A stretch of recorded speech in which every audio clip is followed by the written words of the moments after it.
Hi guys! Welcome back to my channel!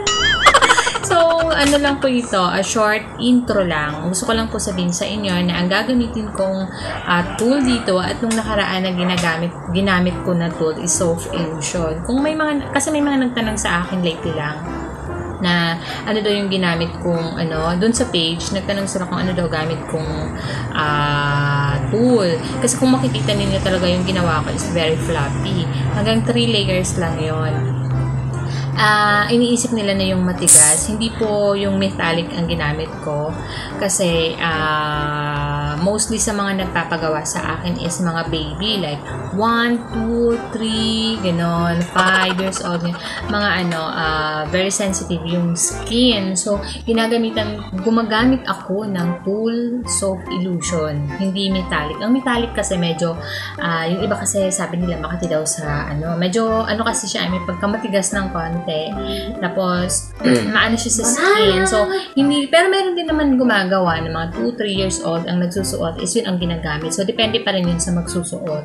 So pero ako kung mga 1, 2, 3 years old ganon, ina-advise ko na Soft Illusion na lang. Yung iba naman ayaw ng Soft Illusion, pero talagang mas marami ang may gustong gumamit ng Soft Illusion. Soft Illusion is soft siya pero floppy siya. Mapapansin nyo naman to sa gagawin ko ngayon, no? So guys, good luck and have some fun. Kain tayo ng puto. Bye!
Hi guys! Dito ulit ako.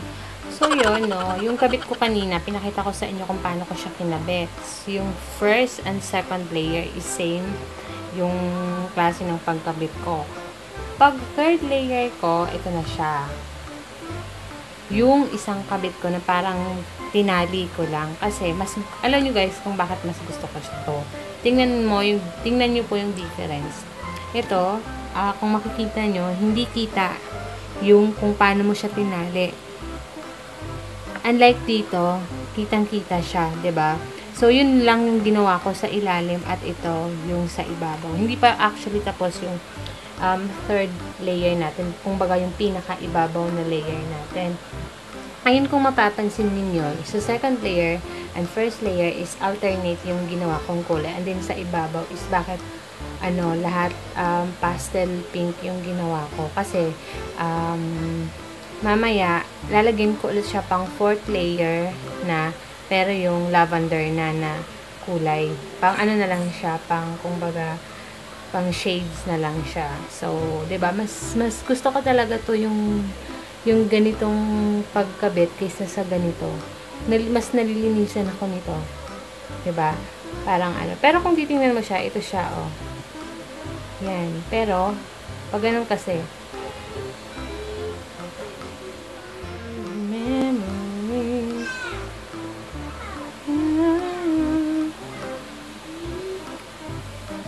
so, ito yung ginawa ko, di ba? Then, make sure na sa dulo is pantay. Yung dulo. Kailangan pantay siya. Bago mo siya itali.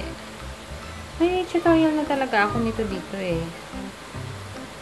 Yan. So, okay na.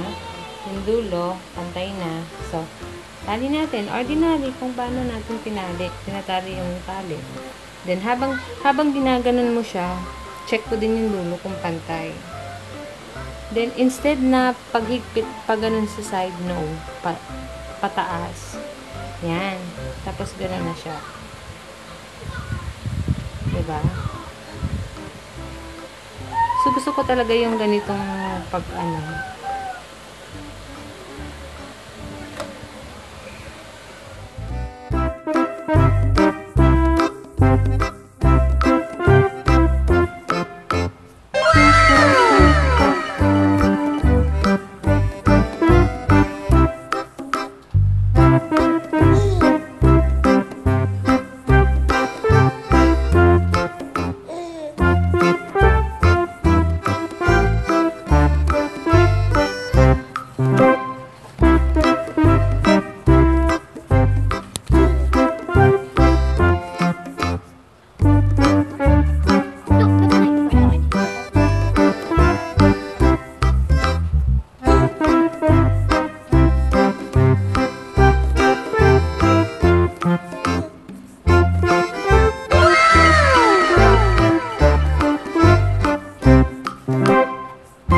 So, ito na siya, guys. Ito, hindi ko pa siya naikabit.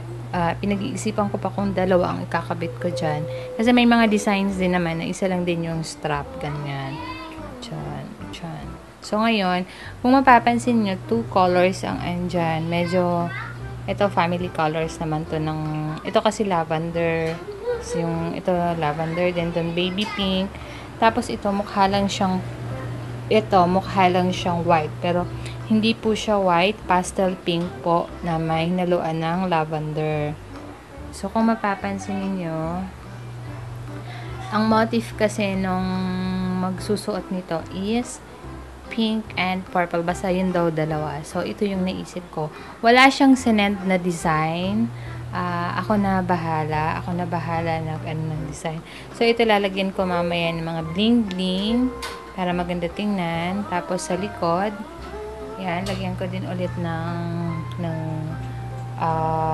ribbon para maganda, magmumukha siyang gown. So, malapit na siya matapos. I love it. Baby yung kulay niya. Cotton candy.